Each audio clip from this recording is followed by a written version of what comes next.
Well, New Japan Pro Wrestling finally did their anniversary show, even though last year they didn't get the chance to do it due to the beginning of the pandemic. But now we get to see it. But also, we are going to have the first beginning of the New Japan Cup, so we'll find out who will win all the way to the top. And this time it's going to be a little different than your regular tournaments I have reviewed over the past. So all of that we'll review, discussed, and talked about on this episode of Deleted Wrestle Zone.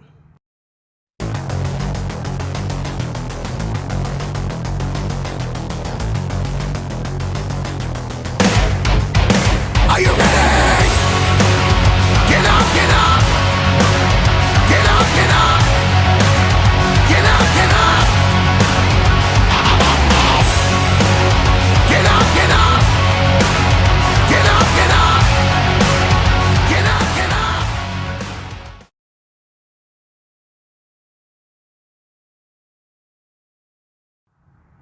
Welcome everybody to Deleted Wrestle Zone. All things that it's pro wrestling from AEW, NXT, New Japan Pro Wrestling, Impact Wrestling, the National Wrestling Alliance, various promotions, matches, wrestlers, and championships.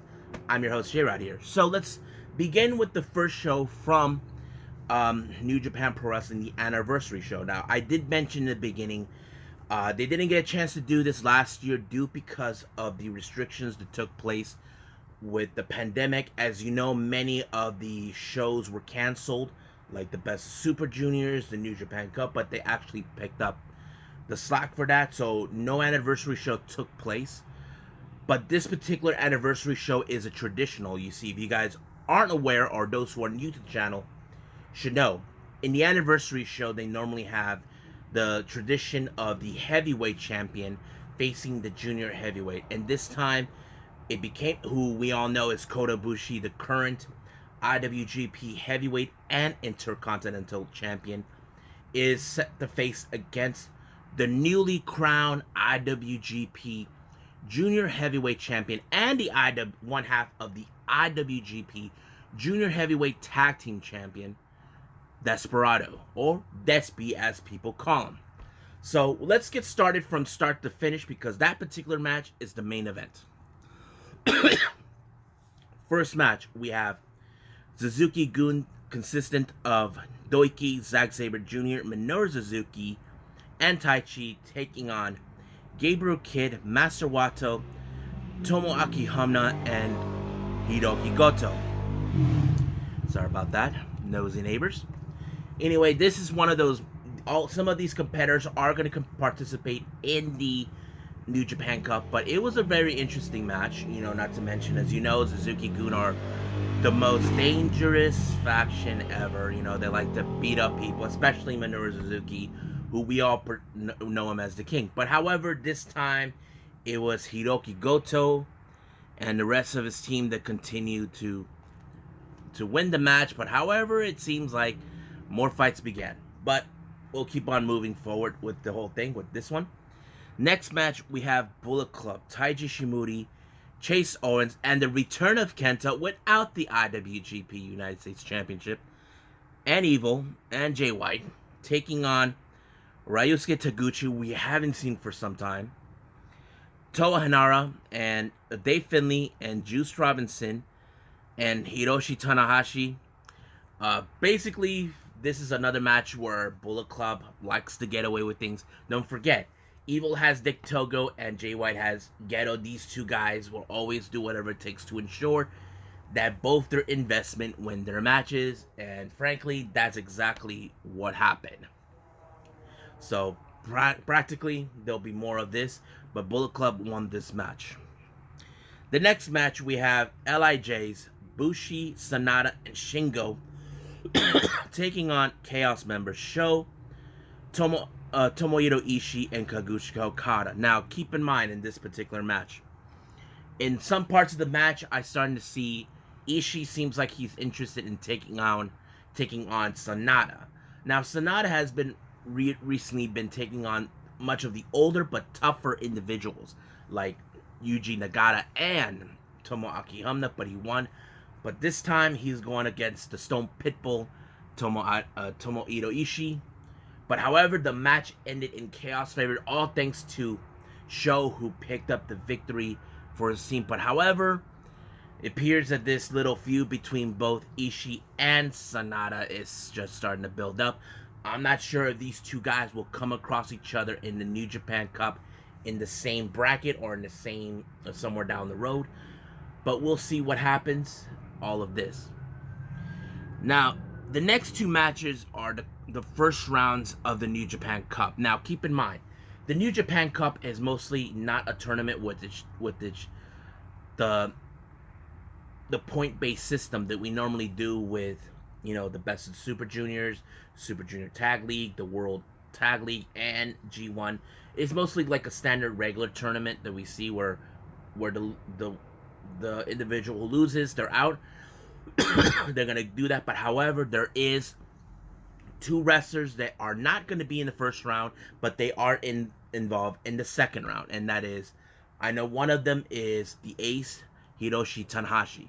So, but right now, let's get focused with these two matches, and the first one is Jeff Cobb of the United Empire taking on Satoshi Kojima. Now, this particular match has proven over time with Jeff Cobb how powerful he is, how dominant he can be ever since he joined the United Empire. But he was never part of any affiliated team in the early times. But ever since joining the Empire, he has demonstrated how powerful he has become.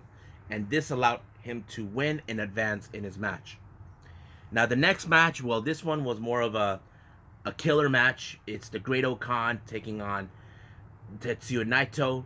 But most of this match, Khan was mostly focused on Hiroshi Tanahashi, Tetsuya Naito's knees. Now, if you guys aren't aware, Naito did say it earlier before his match against Kota Ibushi that he got hurt during a knee injury.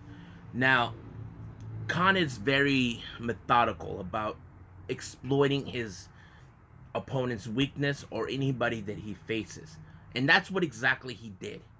He targeted the knee of Naito, but as soon as he won the match, this one was done by a referee's decision. Naito did not tap out, but it was what the refs called. But however, Khan decided to destroy more of Naito's knee, and that's exactly what he did. I'm not sure about his condition yet. I will get back on that as soon as possible. First, it was Hiromu, but now it's Naito. Now we get to the main event, which is, this time is for the IWGP Heavyweight and Intercontinental Championship. The challenger is the newly crowned IWGP Junior Heavyweight Champion, Despy, taking on the Golden Star and our champion, Kota Ibushi. Man, this match was so unbelievable because you don't know what to expect. Now, this match was brought upon after Ibushi defeated Naito and retained the Intercontinental Championship. But however, this was also the same night where Despy is now the newly crowned champion of the IWGP. It took him nearly 8 years to attain the title. He approached Ibushi telling him that he had matches with like this, but he cannot recall the one that he did with Ibushi. This 8 years ago, Ibushi beat Desperado by retaining the IWGP Junior Heavyweight title. And now, since he sees that Kota has all the gold, 2 of the gold belts with him, he wanted more. And Ibushi told him straight up in his face that you suck back then. And of course, Despy admits it, but he's telling him that he's a different animal now. I mean, he's not wrong, because we have seen, and I mentioned many times over, if you saw Desperado in the Best of the Super Juniors, my God, he was an animal, and I was unbelievably surprised. Now, many people said he could have been the one to win the Best of Super Juniors, but it didn't. But however, I feel like, okay, this is the right time. But the way it goes with Despy, he doesn't want to have the pressure to be the face of the IWGP. He just wants to do things his way, and that's what he wanted to do. But here's the thing. During the match, he did have his support system behind him. He had Kanemaru, his tag team partner, and of course Taichi. However, Despy told them, "Do not get in the way," and they did. But the match was amazing. You don't know what to expect. You don't know if Despy will be able to put his finisher Pinche Loco on Kota Ibushi or put him on the submission move Dos. That is kind of like one of those matches where, like, oh man, he could have won, but it didn't. It ended up with Kota Ibushi putting him in the Kamigoye and allowing him to win the match. And of course, he gave respect to Despy. And I think Despy felt the same way. He did prove he wasn't the same guy 8 years ago that he sucked. He was a completely animal. And I'm sure in Kota's mind, he has no doubt that sooner or later, Despy will become one day heavyweight champion. All he needs to do is work hard to get there. Now, in post-match, as you know, recently, Kota Ibushi has talked about unifying the IWGP Heavyweight and the Intercontinental Championship. However, there is a division half and half. There are those who agree with Ibushi, and there's those who don't. He even talks about it, but even Tanahashi, the ace, who's been both champions before, both championships in his career, he opposes this. Now, Kota showed no disrespect to Tanahashi. He knows how much these titles are meant, but he said that he wants to be the guy to take New Japan into the future. And I would love to see what he can do. I mean, Kota Ibushi is like the Cinderella story from time. Remember, he lost 2 of the G1 tournament matches, but this time he won. He got what he wanted, both titles, and that's what he did. He actually became a god. So, I think that's it for this one. So let's move on to day 1 of the New Japan Cup.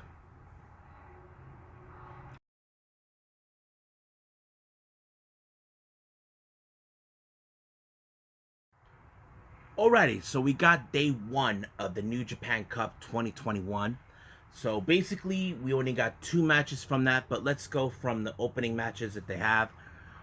First match, we have, once again, Suzuki-gun, Doiki, Zack Sabre Jr., and Minoru Suzuki taking on 2 of the Young Lions, Yuya Uemura and Gabriel Kidd and Tomoaki Honma.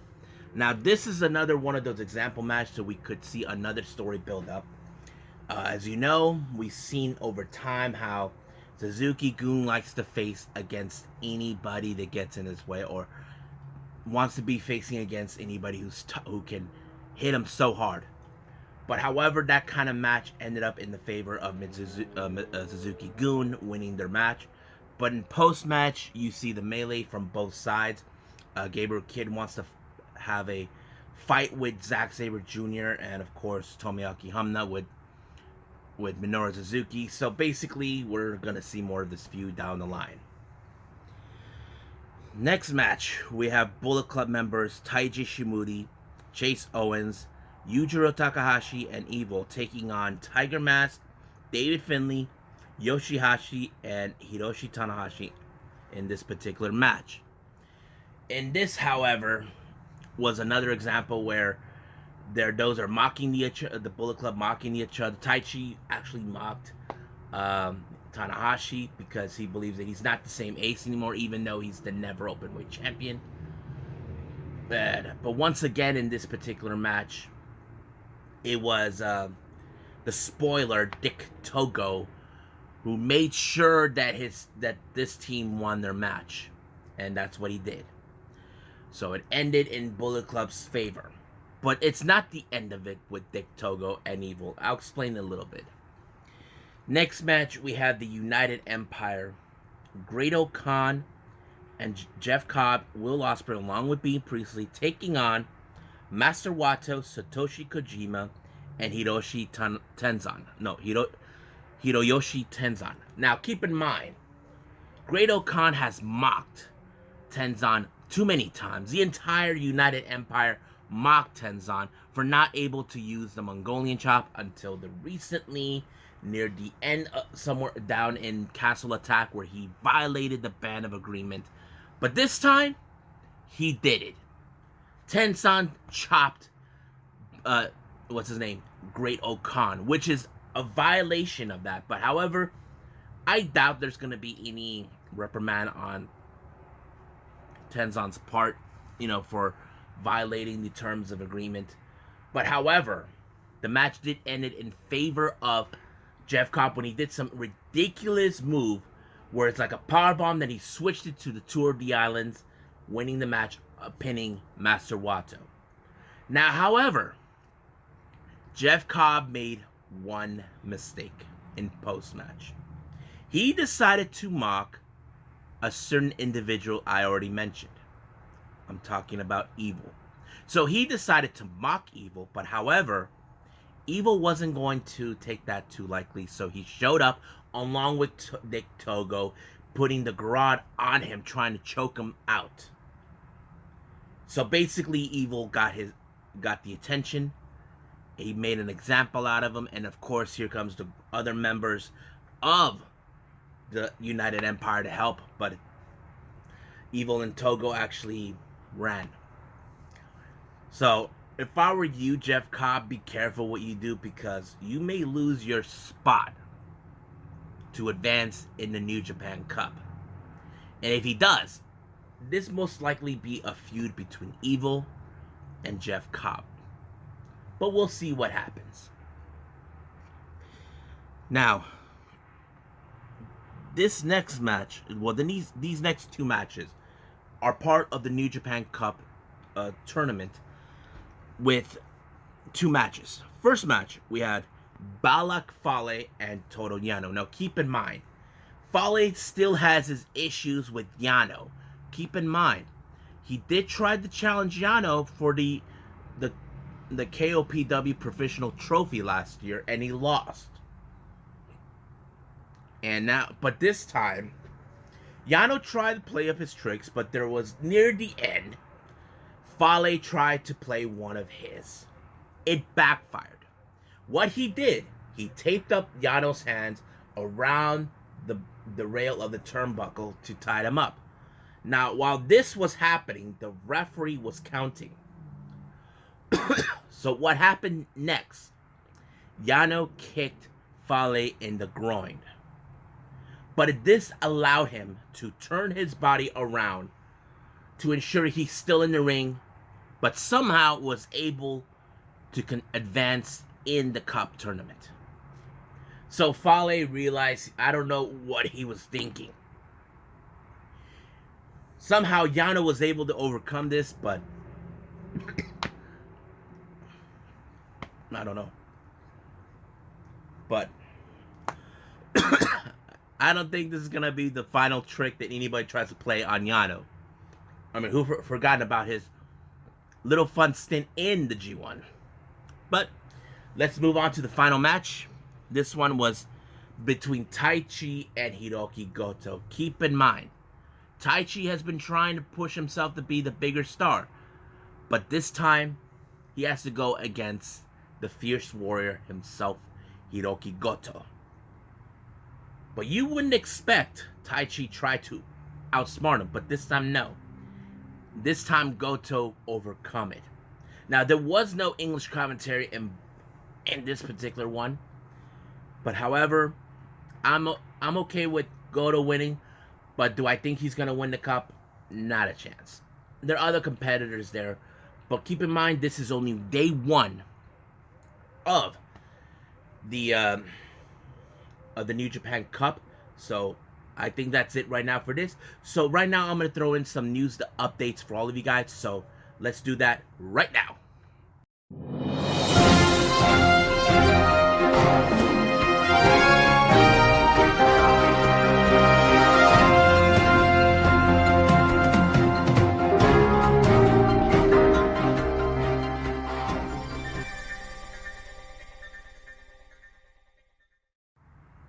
Okay, so we got the news updates here. First things first, I did not mention this earlier. We want to wish happy birthday to Jordan Gray. So, happy birthday to you. So, happy birthday, Jordan Grace. I love your work in Impact, so I can't wait to see what you can do more. Now, recent injury updates that I've been hearing or been following. As you know, Serena Deeb just had a knee problem and she just had her surgery. Total success, but she did state it that she will be returning soon as possible. I know many fans love to see Serena Deeb again, hope she gets in full recovery. Now, on the injured list, we have recently learned that Kazuchika Okada had been working on his lower disc on his body part. If you notice in his previous matches or not, he had what's taped up, but apparently he's working on it. I don't think it's too badly severe, but if I'm the medical doctors down in New Japan, I would keep my eye out just to ensure that nothing goes wrong with Okada, because you don't want to miss out something like this. That's the last thing anybody needs. Now, more recent updates just came in from AEW. It's just appeared. And no, do not say I said this is the mystery signing they mentioned this past Wednesday. Sean Dean, the captain, has now officially signed with AEW. Now, some of you ask, why did they sign a nobody? Keep in mind, much like Lee Johnson was among those wrestlers that they used during the time. They did not have their full roster to come out and participate in AEW during the time of the pandemic. According to Arn Anderson, Lee Johnson was the one person that was going back and forth in this, because he did what he was asked to do. And that's the same thing with Sean Dean. He did the same thing. And I'm very happy that they did, because he is one of those guys who's been coming to help out, ask what he was asked to do, to participate in any AEW events that he can be. And of course, if you guys know this or not, Sean Dean was served in the United States Navy, so it's a good thing, great way to, for those who are in your Navy, one of your brothers is now in AEW. So congratulations, Sean Dean. Welcome to AEW. Can't wait to see what you can do more. I hope they get your partner, Carly Bravo, because you two were great, because he was in the United States Army. Now, relating to AEW, there's been a lot of speculation on the new Hall of Fame worthy signing. Now, Paul White never, ever said it was a wrestler. And you know how I know this? Because I was watching the Squared Circle Psychobabble, what they were talking about. Michael Vellante did state it. They never said it was a wrestler. It could be a manager or a valet or a commentator. I mean, it could be anyone. Now, for all you people who like to speculate, here's what I'm going to say to you. Stop speculating shit. Right now, I got people in Twitter going around saying it's Brock Lesnar. Others are saying it's CM Punk. Others are saying Dave Bautista, which I wouldn't mind. But however, we cannot speculate, because if we speculate, it would lead us to disappointments. I mean, remember I talked about this before. Some of you people were speculating what caused the death of Brody Lee. And I said for you guys, you need to shut the fuck up about that. And I'm telling you guys now, just shut up. Stop speculating. Because it's not going to get you nowhere. Okay? All I can do, or should I say, let's just wait until Revolution. And we'll see who exactly is this person that it's Hall of Fame worthy coming from Paul White's mouth. He never said it was a man. He never said it was a woman. He never said it was a wrestler. He never said it was a commentator or anything. Let's just wait. I'm excited. For once, I want to be surprised. But we'll wait and see what happens then. So, I think that's it for now for all of you guys. I hope you guys enjoy this episode. Stay tuned for more. I will be doing another video soon reviewing Ring of Honor, MLW, NXT, UK, 205 Live, and New Japan Strong. So, I'll see you guys in the same DWZ time, same DWZ channel. So, I must bid all of you guys adieu. So, goodbye. Mwah. And have a nice day. Bang!